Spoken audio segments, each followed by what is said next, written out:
നമസ്കാരം, എൻ്റെ പേര് അതിഥി വിആർ. ഞാൻ Saint Paul's English medium high school പട്ടാമ്പിയിൽ പഠിക്കുന്ന 7ാം ക്ലാസ് വിദ്യാർത്ഥിനിയാണ്. കൊച്ചേട്ടൻ്റെ കത്തിലേക്ക് ഏവർക്കും സ്വാഗതം. വെറും ഒരു കുപ്പിപ്പാൽ.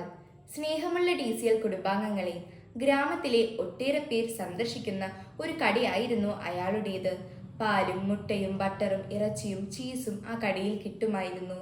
നല്ല ഗുണനിലവാരമുള്ള ഭക്ഷ്യവസ്തുക്കളായതിനാലാണ് ഗ്രാമത്തിൽ എല്ലാവരും തന്നെ ആ കടയിൽ എത്തിയിരുന്നത്. ഒരു സായാഹ്നം കടയുടെ ഉള്ളിൽ ആള് കുറഞ്ഞപ്പോൾ കടയുടമ ഒരു സിഗരറ്റ് വലിച്ച് അതിന്റെ കുറ്റി നിലത്തേക്കിട്ടതാണ്. കടലാസും മറ്റും ഇട്ടിരുന്ന വേസ്റ്റ് ബോക്സിലേക്കാണ് സിഗരറ്റ് കുറ്റി വീണത്. പെട്ടെന്നാണത് സംഭവിച്ചത്. ഫാനിന്റെ കാറ്റേറ്റ് സിഗരറ്റിന്റെ തീ കടലാസുകളിലേക്ക് പടർന്നു. തീയും പുകയും ഉയരുന്നത് കണ്ടപ്പോൾ കടയുടമ അലറിക്കൊണ്ട് വെള്ളം വച്ചിരുന്ന ജാറിനടുത്തേക്കൂടി. നോക്കിയപ്പോൾ ജാറുകളിൽ ഒരു തുള്ളി വെള്ളം പോലുമില്ല. അയാൾ ബക്കറ്റും എടുത്തുകൊണ്ട് പുറത്തേക്കോടി സഹായത്തിനായി നിലവിളിച്ചു. എന്നാൽ ആൾക്കാർ ഓടിക്കൂടിയപ്പോഴേക്കും തീ ആളിപ്പടർന്നിരുന്നു.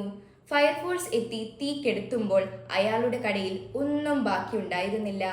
തലയിലും വയറിലും കാലിലും പൊള്ളലും മുറിവുമേറ്റ് നിലവിളിച്ചു കൊണ്ടിരുന്ന അയാളോട് ഒരു ഫയർഫോഴ്സുകാരൻ ചോദിച്ചു, എന്തുകൊണ്ട് തീ ചെറുതായി കത്തിത്തുടങ്ങിയ സമയത്ത് നിങ്ങൾക്കത് കെടുത്താൻ കഴിഞ്ഞില്ല? അപ്പോൾ കടയിൽ വെള്ളമുണ്ടായിരുന്നില്ല. താടിക്ക് കൈത്താൻ കൊടുത്ത് അയാൾ വിതുമ്പിക്കരഞ്ഞു. നിങ്ങൾ പാൽ വിൽക്കുന്ന ആളല്ലേ? കടയിൽ പാലുണ്ടായിരുന്നില്ലേ? വെറും ഒരു കുപ്പി പാല് കൊണ്ട് തുടക്കത്തിലെ ചെറിയ തീ ഈസിയായി കെടുത്താമായിരുന്നില്ലേ? അയാൾ വീണ്ടും നിലവിളിച്ചുകൊണ്ട് പറഞ്ഞു, ഞാൻ എന്തൊരു വിഡ്ഢിയാണ്. പാൽ വില കൊടുത്തു വാങ്ങുന്നത് കൊണ്ട് അത് ഒഴിച്ചു കളയരുത് എന്ന് ഞാൻ തീരുമാനിച്ചു. വെള്ളം കൊണ്ട് തീ കെടുത്താമെന്നു കരുതി.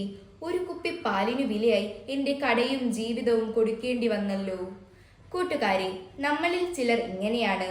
സൂചി കൊണ്ടെടുക്കേണ്ടത് തൂമ്പ കൊണ്ടെടുക്കും. ഉചിതമായ സമയത്ത് ഉചിതമായ തീരുമാനം എടുക്കില്ല, വെറുതെ വച്ചു താമസിപ്പിക്കും. നമ്മുടെ ജീവിതത്തിൽ സംഭവിക്കുന്ന എല്ലാ കാര്യങ്ങൾക്കും കാരണങ്ങളുണ്ട്. ചില സമയത്ത് ചില തെറ്റായ തീരുമാനങ്ങൾ എടുക്കുന്നവർ മറ്റുള്ളവരുടെ മുന്നിൽ വെറുതെ വെട്ടികളാകും.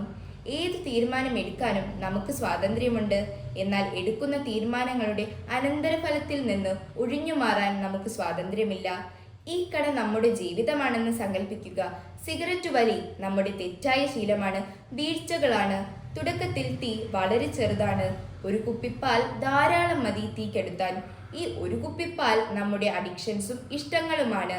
കടയ്ക്കും കടയിലെ എല്ലാ സാധനങ്ങൾക്കും വില കൊടുക്കാതെ നമ്മളും ചിലപ്പോൾ ഇത്തരത്തിലുള്ള പാൽ കുപ്പിക്കു വേണ്ടി കട കത്താൻ കാരണമാകാറുണ്ട്.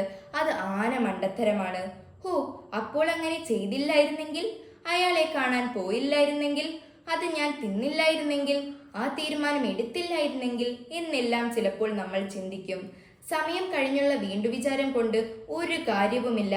നളചരിതം ആട്ടക്കഥയിലെ ഉണ്ണായി വാര്യരുടെ വിഖ്യാത ചോദ്യം മറക്കാതിരിക്കാം. പാദസാം നിജയം വാർന്നൊഴിഞ്ഞളവു സേതുബന്ധനോദ്യോഗമെന്തടോ? വെള്ളം ഒഴുകിപ്പോയിട്ട് അണ കെട്ടാൻ ശ്രമിക്കുന്നത് എന്തിനാണ്? ചെയ്യേണ്ടത് ചെയ്യേണ്ടപ്പോൾ ചെയ്യാതെ പിന്നീട് ദുഃഖിച്ചിട്ടെന്തു കാര്യം? നമ്മുടേത് ഉചിതമായ തീരുമാനങ്ങളായിരിക്കട്ടെ, അത് ഉചിതമായ സമയത്ത് തന്നെയും ആയിരിക്കട്ടെ. സ്നേഹപൂർവ്വം, സ്വന്തം കൊച്ചേട്ടൻ.